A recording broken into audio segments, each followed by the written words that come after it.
Alam naman nating lumalalim ang away ng kampo ng Duterte at ng Romualdez Marcos. Totoo ang nakaprontera si Romualdez, si Martin Romualdez. Yung away ay away talaga ng Romualdez at Duterte. Pero siyempre, pinsan ni Romualdez si Marcos. At napapansin natin, ang Marcos, hindi hindi nagsasalita sa lumalalim na away na ito ng Duterte at Romualdez. So, sabihin na natin ang away ay talagang ang away ay Duterte, Romualdez at Marcos. Pero sa Marcos kasi, ganito ang attitude ng Marcos eh. Si Amy Marcos mas kampi kay Sara. Si Bongbong Marcos tahimik, ayaw kumampi kung kanino. Pero si Lisa Araneta Marcos at si Martin Romualdez, talaga ito, magkakampi ito laban kila Sara.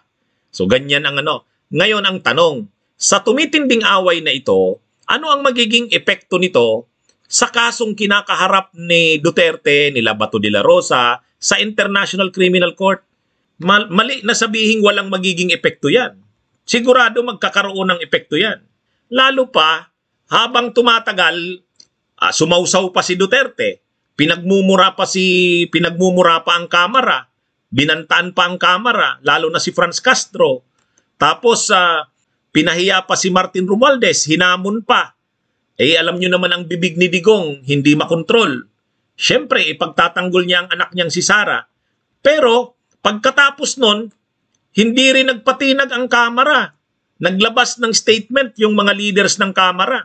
Sabi nila, tigilan ni dating Presidente Duterte ang mga irresponsabling komentaryo nito. Ganun katapang yung statement ng Kamara.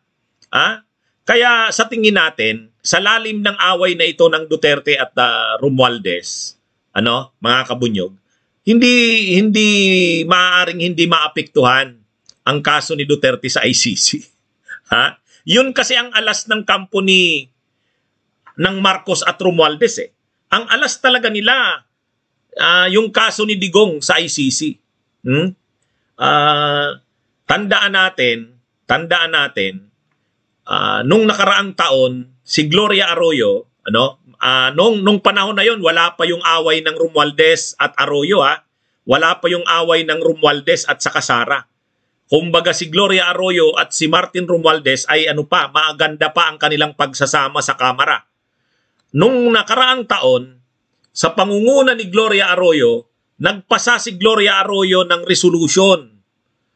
Yung mga pro-Duterte, yung mga kaibigan nila Digong Duterte sa Kamara, nagpasa sila ng resolution in support kay Digong. Kumbaga, yung stand ng Kamara na sila'y sinusuportahan nila ang posisyon ng gobyerno na hindi makikipag-cooperate sa ICC. At ang stand ng Kamara sa resolution na ipinasa dito ay hindi nila hahayaan na bastusin ng ICC ang dating presidente na si Rodrigo Roa Duterte. So may ganun ng resolution ng Kamara. Nung nakaraang taon yan, ang nag-sponsor mismo niyan, sila Gloria Arroyo, sa support at sinuportahan ng mga diehard na Duterteng mga kongresista, lalo galing sa PDP Laban. Siguro noon, nasisense ng kampo nila Gloria na parang tahimik ang Romualdez at Marcos. Pero, pagdating sa kaso ni Duterte sa ICC. Pero, noon, wala pang away Wala pang away. Kaya yung kongreso noon, kaagad-agad nakuha yung suporta doon sa resolution na final ni Gloria. Kaya nung nakaraang mga taon, nang hindi pa nag-aaway-away ang unitives, solid pa sila. Mayroong posisyon ng Kamara na sinusuportahan nito ang posisyon ng administrasyon ni Marcos na hindi makikipag-cooperate sa ICC.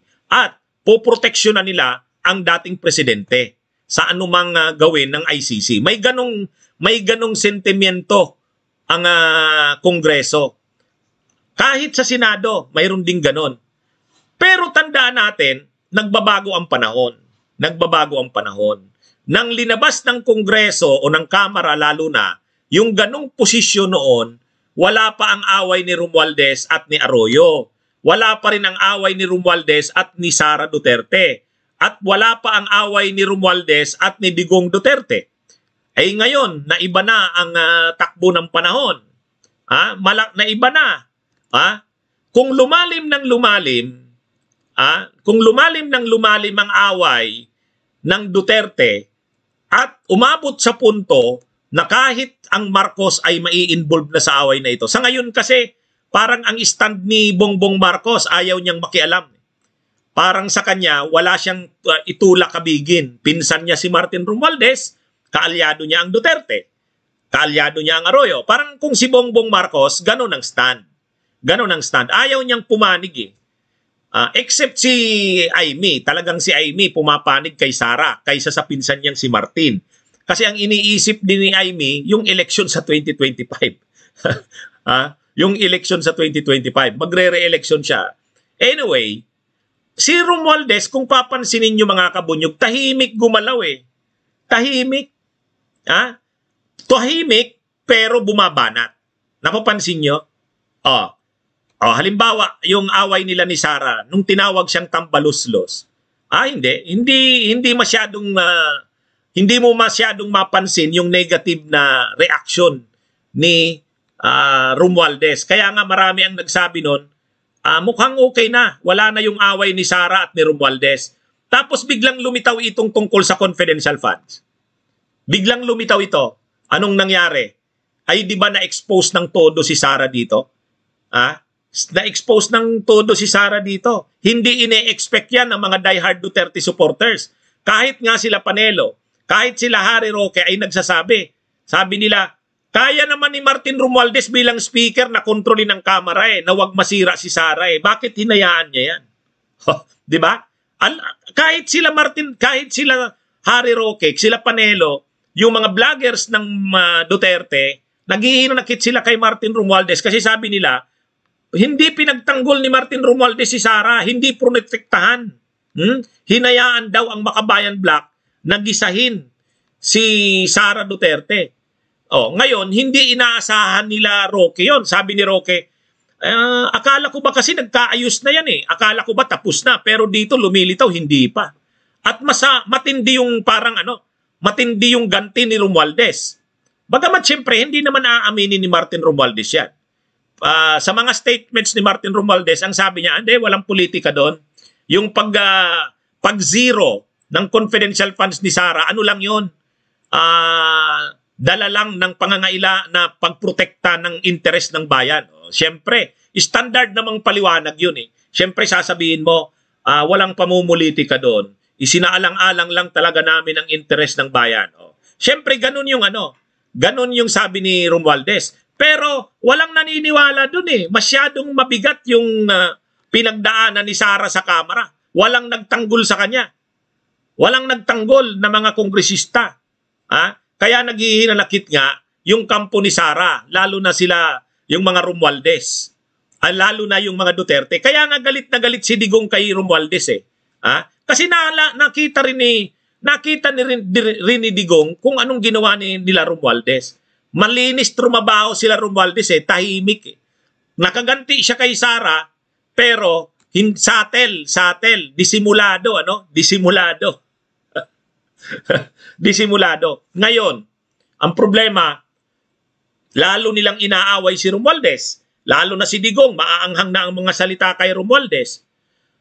Sila Roque, kung makapagsalita kay Romualdez, talagang masama na Yung mga vloggers ng mga Duterte, talagang tinitira si Romualdez.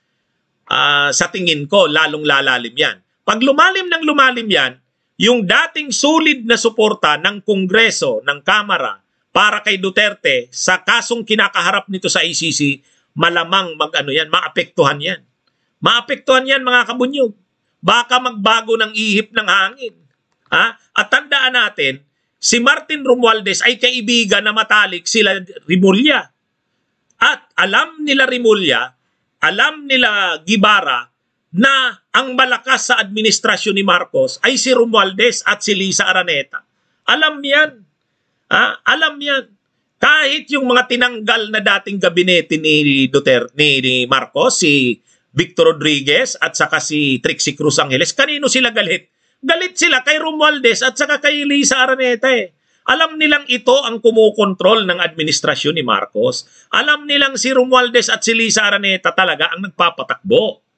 Kahit tingnan nyo yung affidavit ni Glenn Chong.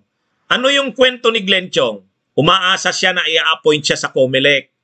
Kinalaunan, hindi siya na-appoint sa COMELEC. Sabi naman sa kanya, sa ano naman daw, NTC.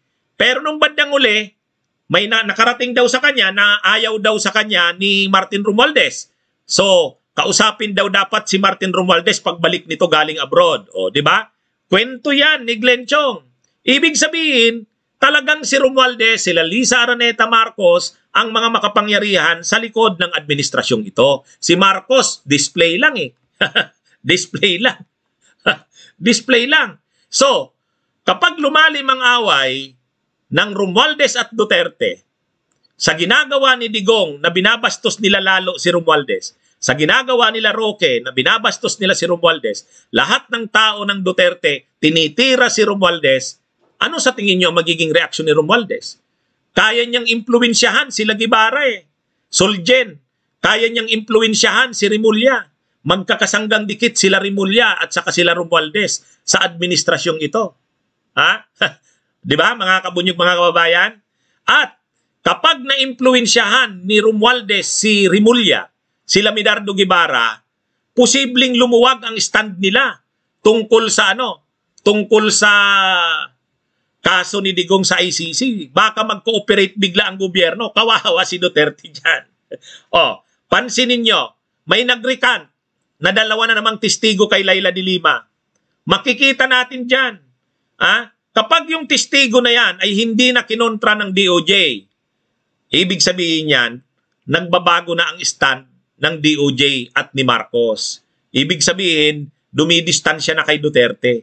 Kasi, ang nakakapigil naman talaga sa DOJ, kay Rimulya, ang nakakapigil naman sa kanila na talagang wag nang pahirapan si Leila de Lima, si Duterte, si Digong. Pinapahalagahan pa nila yung alyansa nila kay Digong. Ayaw nilang masaktan si Digong. Pero ngayon, sa ganitong nangyayari na parang nagkakaroon na ng away ang Marcos Romualdez versus Duterte at si Digong ay binabastos na sila Romualdez, malamang maapektuhan yan ang issue ni De Lima, ang issue ng ICC, di ba? Ano sa tingin nyo? Kahit yung kay Kibuloy, delikado yan. Kaya abangan lang natin. Alam nyo, yung mga away na yan ng Romualdez at saka ng Duterte, pabor yan sa atin. Tingnan nyo. Kung wala kaya ang away ng Marcos, ng Romualdez at Duterte, sa tingin nyo ba, hindi masisiruhan ba ng confidential fund si Sara? Hindi. Hindi yan. Di ba? Di ba mga kabunyog? Sige. Kung wala ang away ni Romualdez at saka ni Sara, masisiruhan kaya ang confidential funds ni Sara? Hindi. Hindi. Totoo, malaki yung naging papel ng disgusto ng tao. Galit talaga ang tao eh. Grabe yung pinakita ng tao na disgusto sa confidential funds ni Sara. Pero, nakatulong ng malaki yung crack, yung away nila. Kasi, dahil sa away na yan, napilitan ang kampo ni Romualdez na pumanig sa mamamayan para alisin ang confidential funds ni Sara. Pero kung walang away si Romualdez at si Sara, hindi yan. Sa kapal ng mukha ng mga kongresista na yan. Puproteksyonan nila si Sara. Sigurado tayo dyan. So gayon din, habang lumalalim ang away ng Romualdez at Duterte, pwedeng maapektuhan yan ang kaso sa ICC. Pwede ring maapektuhan ang kaso ni De Lima. So, magagandang pangyayari ito mga kabunyog. Tama nga talaga. God works in mysterious ways. Ano sa tingin nyo? Bunyog, bunyog, halikan na kasama ka. Bunyog, kapag buklod ay may pag-asa. Luzon, Visayas, Mindanao, isa ang pananaw. Sa bagong Pilipinas ang bunyog isisigaw. Bunyog.